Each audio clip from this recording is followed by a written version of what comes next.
everybody, this is Eric and welcome to the Gelcast. This is the movie news show that I do weekly here on Wednesdays, and I go over all the movie news from the previous week, and let's get into this week's news without further ado. First off, I want to start with the weekend box office results for the domestic totals in the United States, and coming in at number one was Disney's Moana, pulling in an additional $18.8 million in its run. Also at number two, we had the newcomer this weekend, Office Christmas Party, and it raked in $17.5 million. At number three, Fantastic Beasts and Where to Find Them pulled in an additional $10.78 million over the weekend. Number four comes in with Arrival, actually, at $5.6 million. And at number five, rounding out the top five, is Marvel's Doctor Strange with an additional $4.6 million to bring its domestic total to $223 million. Not a whole lot new with the box office this weekend. Obviously, the new movie of the week that came out was Office Christmas Party, and that ranked in the top five, as a lot of new releases do. Otherwise, the top five is basically the same as last week, so nothing's really changed there.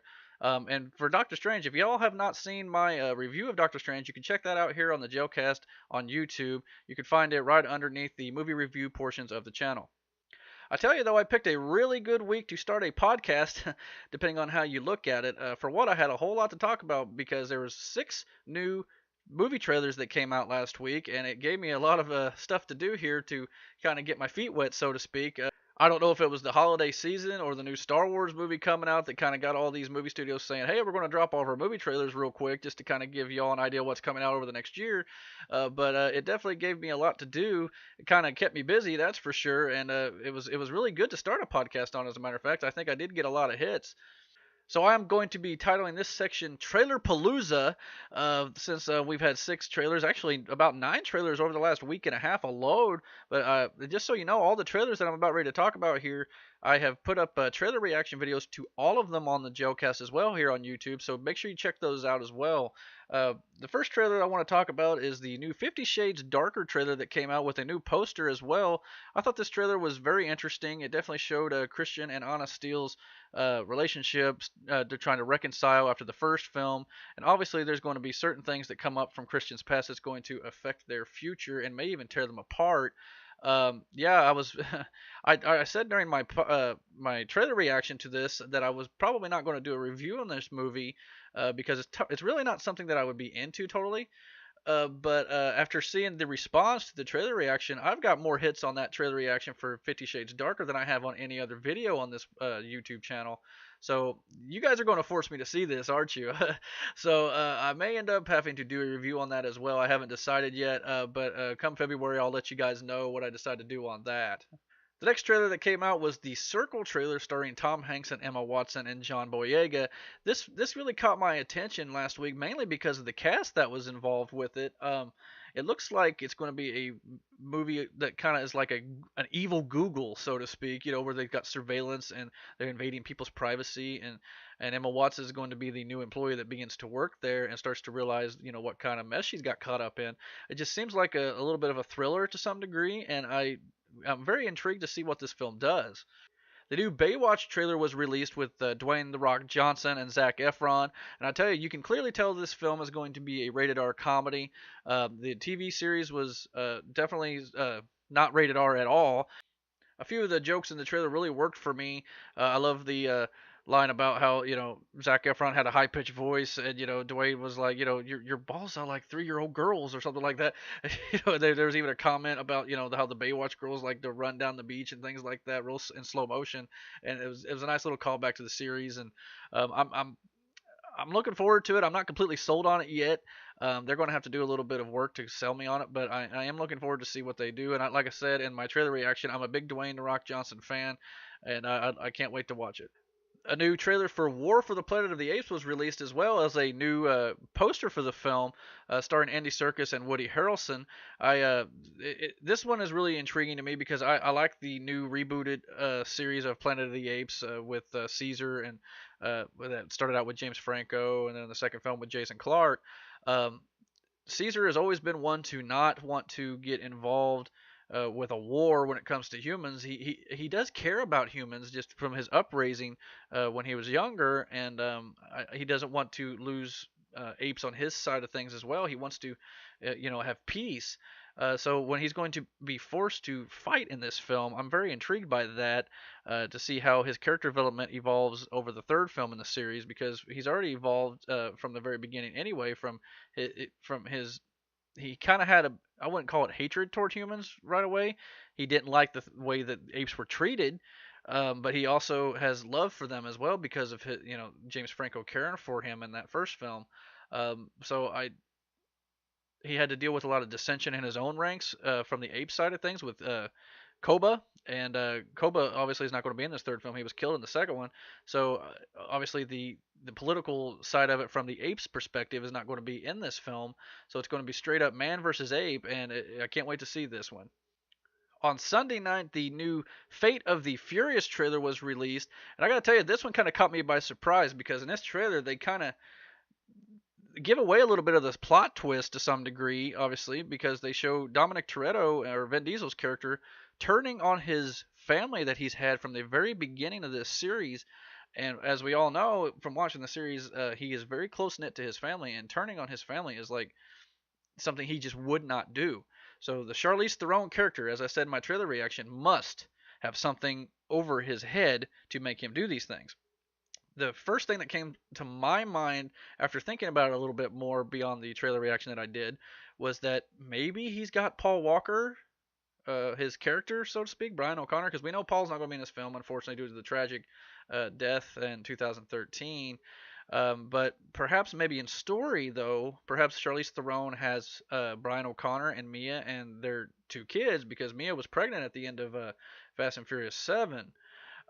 So it'd be interesting to see if that's what it is. Maybe he's doing it to protect them or to get their safety. Because Brian O'Connor and Mia obviously left the group. They got out before, to protect their family, or at least that was in the storyline, because they had to write Paul Walker out, and it's unfortunate. So I kind of wonder if that's maybe what they've got on Vin Diesel's character Dom. And then obviously we saw in this trailer that The Rock and Vin are going to, clash because they're going to come to head and come to blows here, and the Jason Statham character is going to have to side with Dominic Toretto's team to go get Dom. That could be an interesting dynamic as well because obviously in Fast and Furious 6, Dom's team really, took it to Jason Statham's character's brother in the film. I guess it was Owen Shaw was is Jason Statham's character. So it'll be interesting to see how those guys get along because they clearly don't like each other, obviously. And Owen Shaw, in Fast 7, it was revealed that he killed Han, which was a member of Dom's crew as well.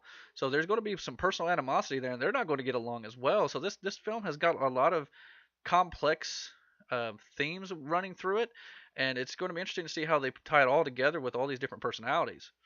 And the last trailer released this week that I did a trailer reaction video to was the Spider-Man Homecoming trailer that was released. That's due out on July 7th of next year.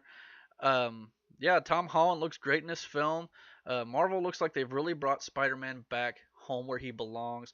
Robert Downey Jr. is in this film as well, and he's going to provide that, fatherly dynamic, so to speak, of this young Avenger of eventually that Spider-Man will become.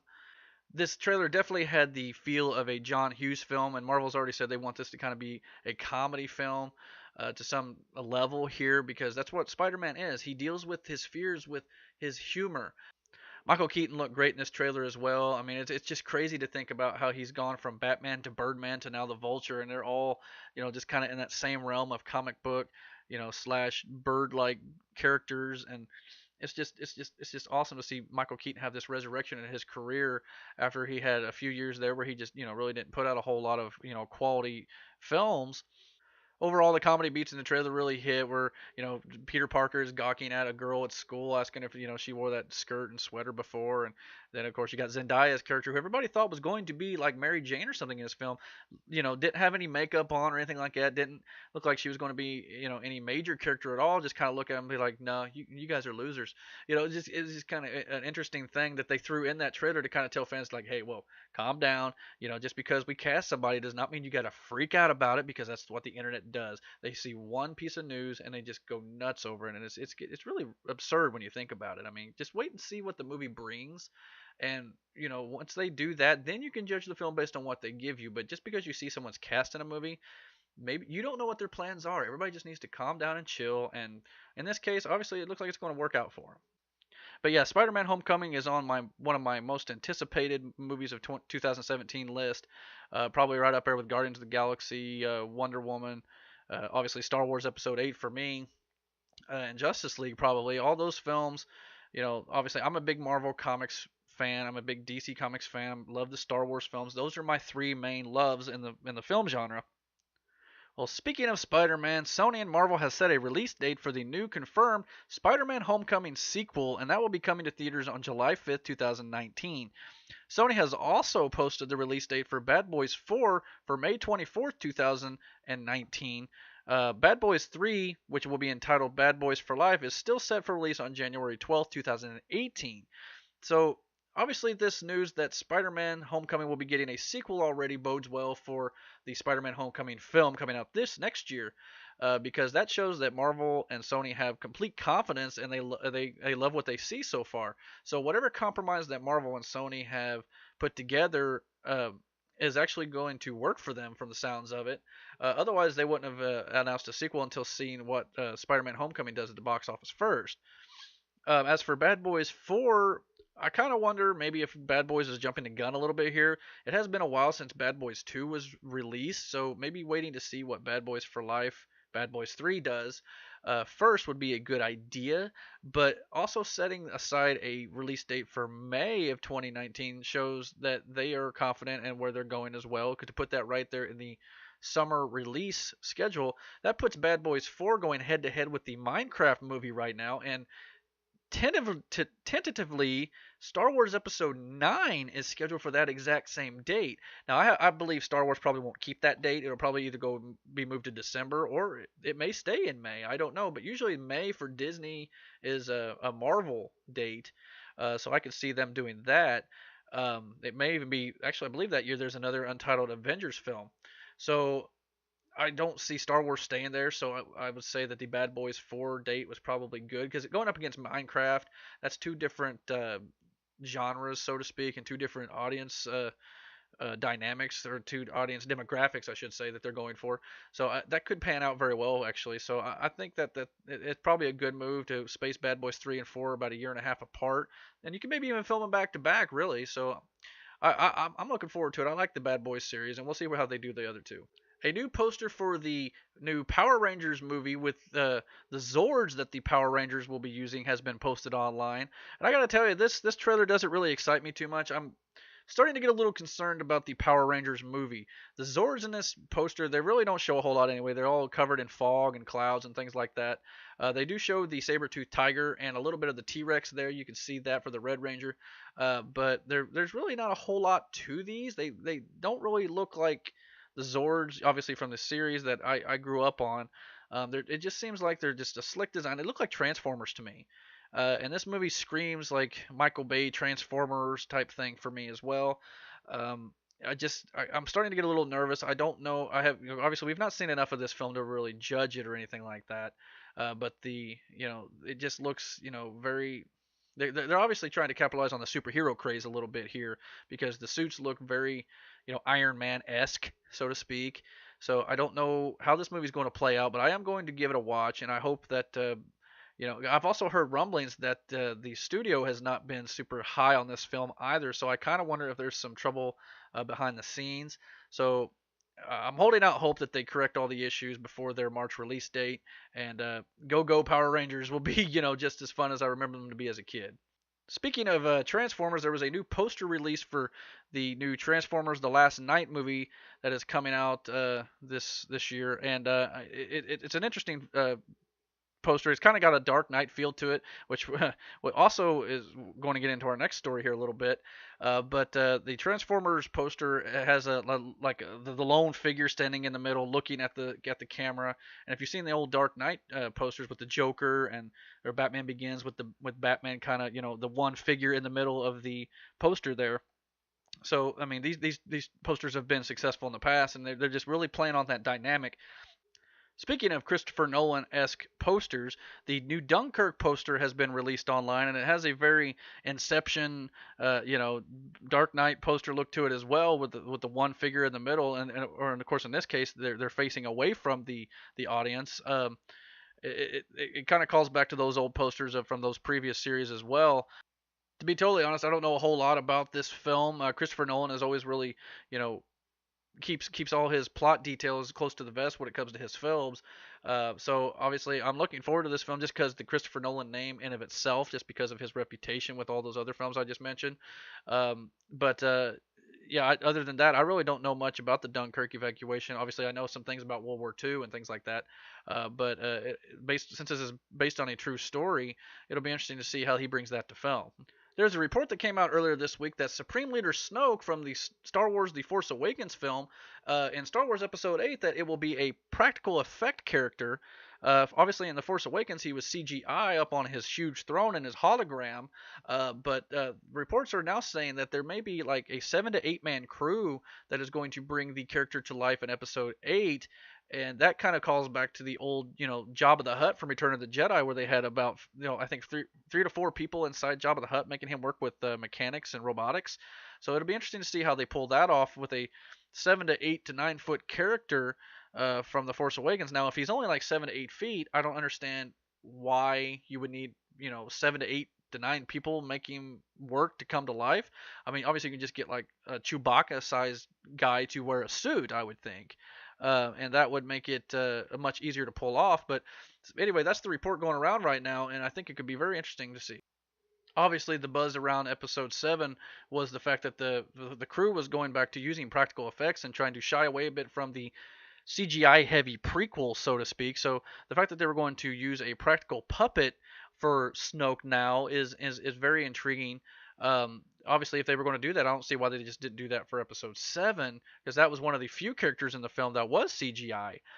Obviously, rumors are swirling around the internet about who Supreme Leader Snoke really is, as well as the who is Rey's parents theories are going around out there.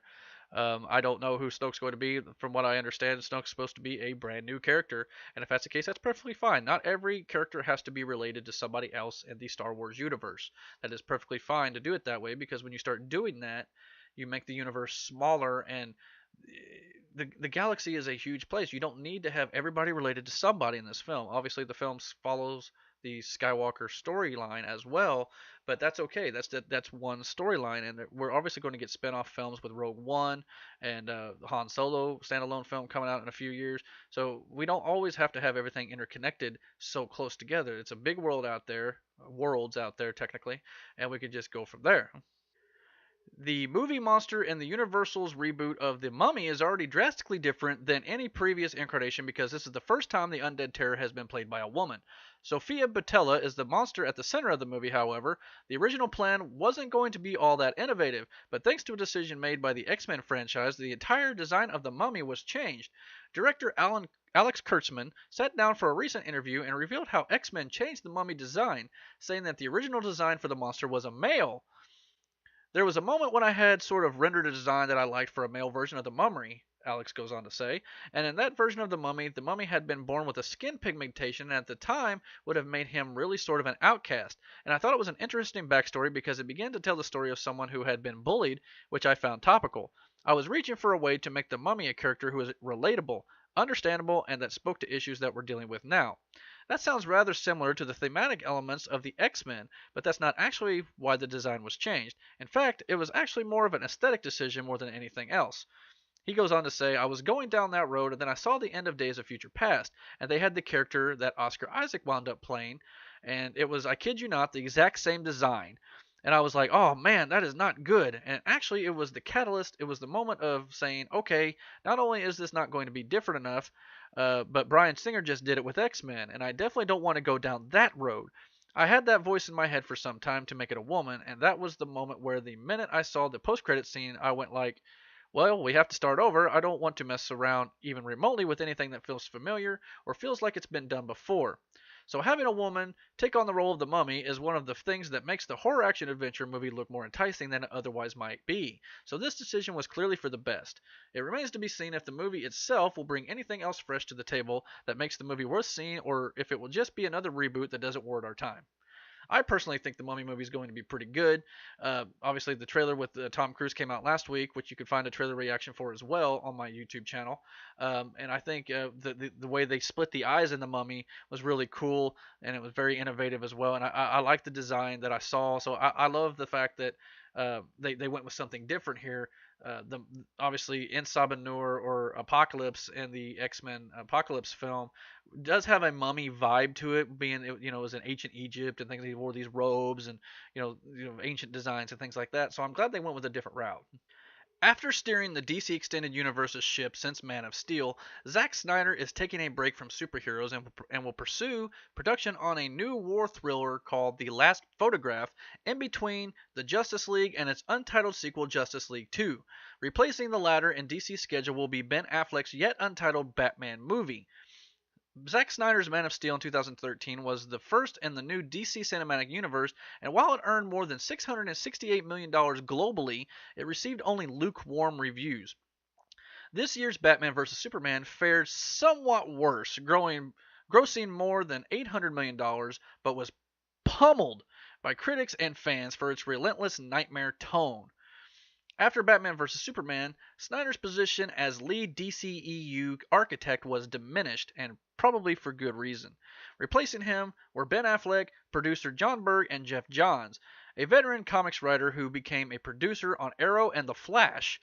Unlike Zack Snyder, who has expressed a taste for bleak stories, Jeff Johns believes there is a glimmer of optimism present even in the dark heroes like Batman.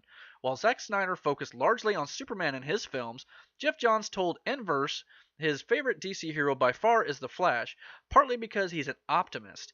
If one can assume creative direction of the DCU will now fall under Johns, Affleck, Berg, and their collection of vibrant directorial voices, including Patty Jenkins and James Wan, the coming years may yield a fresher, more emotionally engaging DCU. Zack Snyder taking a break from the DCU films. I believe this is a good thing. Obviously, fans were not thrilled with Man of Steel. I like it. I like all of them so far, to be honest with you, but I'm a big comic fan. I'm going to like things regardless of whether they're good or bad, probably. I'm kind of a little biased to some degree on those particular films. Batman vs. Superman, most people did not like. I think the more I watch it, the better it gets, but it does have its issues. I will say that. I think him taking a break after Justice League, before Justice League 2, is only going to be a good thing for the DCEU. Sometimes when you do movie after movie after movie in the same universe, you get burnt out, and he's going to have done 3 at that point. So, but what is DC and Warner Brothers doing right now? Okay, they originally released a slate of films that was going to include BVS, Suicide Squad, Wonder Woman, Justice League, and then beyond that, it was going to be The Flash, Aquaman, Shazam, Justice League 2, Cyborg, and Green Lantern. That's all changed now. For now, DCU have set films for Wonder Woman next year, Justice League, and then after that, the only movie that is set in stone, well, it's not even totally set in stone, it could change, but Aquaman is scheduled for October 5th of 2018. Everything else, they don't really have any hardcore plans. Now, obviously, this article talks about Batman's film going in place of where Justice League 2 was to kind of fill the gap between Justice League 1 and Justice League 2. That's fine, but we've still got no confirmed release date for the Batman film, and Ben Affleck has kind of been dragging his feet a little bit on this, saying he wants to get the story absolutely correct, which I'm glad to hear that, because obviously the way fans and critics responded to a couple of the DCEU films so far have not been kind. But what about the rest of the DCEU films? The Flash has lost multiple directors at this point, and it's getting to the point now where they're going to have to push back its release date, which was supposed to be March of 2018. That's not happening probably now. They're too far beyond to get a CG heavy film like The Flash in play before that time. So probably after Justice League in 2017, Aquaman will be the next DCU film, and that will be almost a year away from Justice League. As of all the other films, we have no idea. We have some release dates, but we have no titles for those release dates yet. Warner Brothers and DC really need to get their act together. That I mean, granted, Marvel has thrown in some films here and there that were not on their original slate, like the Spider-Man. When they got that from Sony, they were able to use that with Sony.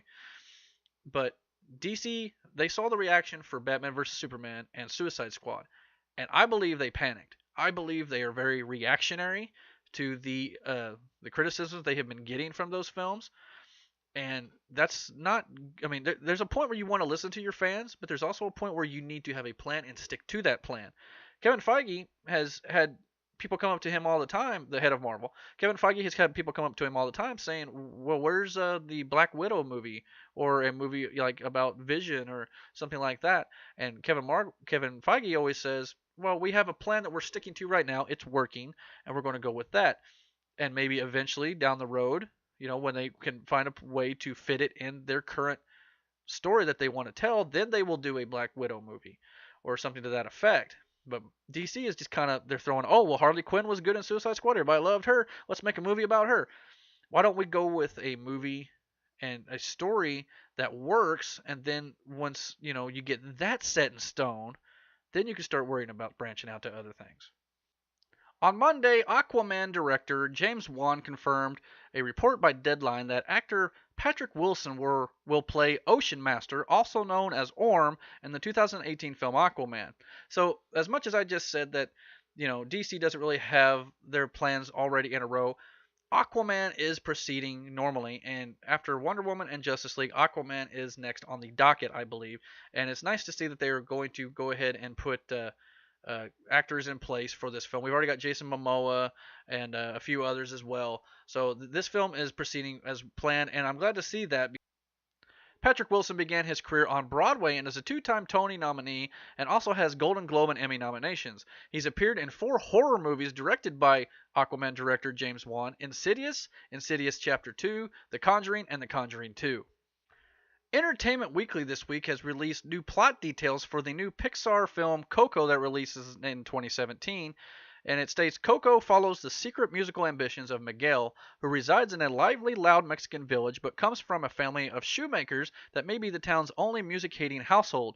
For generations, the Riveras have banned music because they believe they've been cursed by it. As their family history goes, Miguel's great grandfather abandoned his wife decades earlier to follow his own dreams of performing, leaving Imelda, which is Miguel's great grandmother, to take control of the matriarch of the now thriving Rivera line and declare music dead to the family forever. But Miguel harbors a secret desire to seize his musical moment. Inspired by his favorite singer of all time, the late Ernesto de la Cruz, who will be voiced by Benjamin Bratt, it's only after Miguel discovers an amazing link between himself and de la Cruz that he takes action to emulate the famous singer, and in doing so accidentally enters the land of the dead. While in the beautiful underworld, it's not long until Miguel encounters the souls of his own family, generations worth of long dead but no less vivacious Rivera ancestors, including great-grandmother Imelda. Still, given the opportunity to roam around the land of the dead, Miguel decides to track down De La Cruz himself. He teams up with another friendly and skeletal spirit, a trickster named Hector, to find De La Cruz, earn his family's blessing to perform, and return to the land of the living before time runs out.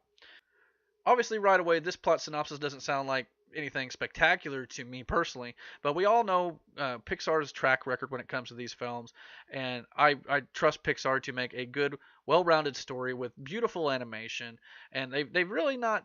I mean, they've, with the exceptions of maybe Cars 2 or the Monsters sequel, or uh, I don't even know. I mean, there's not very many missteps they've had, so I trust them to bring a story worth telling.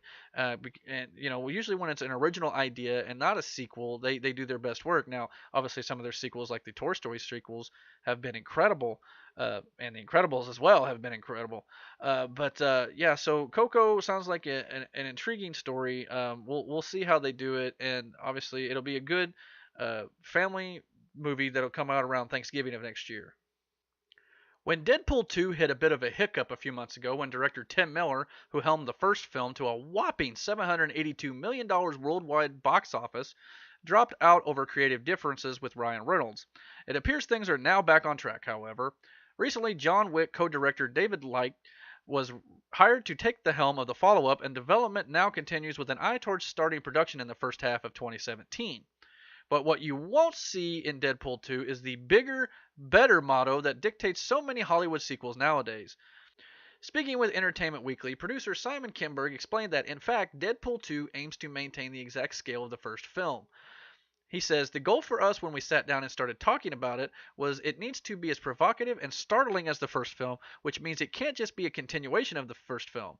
It has tonally and stylistically, it has to be fresh and original. That's a big challenge, especially because they had 10 years to get it right on the first movie, and we don't have that kind of time on the second one.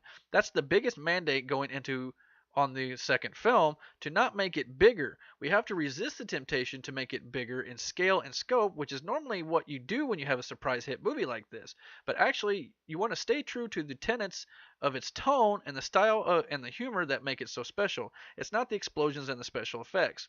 This I love because Deadpool was great because it had a low budget and they made it work despite the limitations they were under. It got the creative juices flowing, and everything wasn't just, bang explosion, that. It had a good story, it had good humor, and it told a good narrative without having all the big budget things.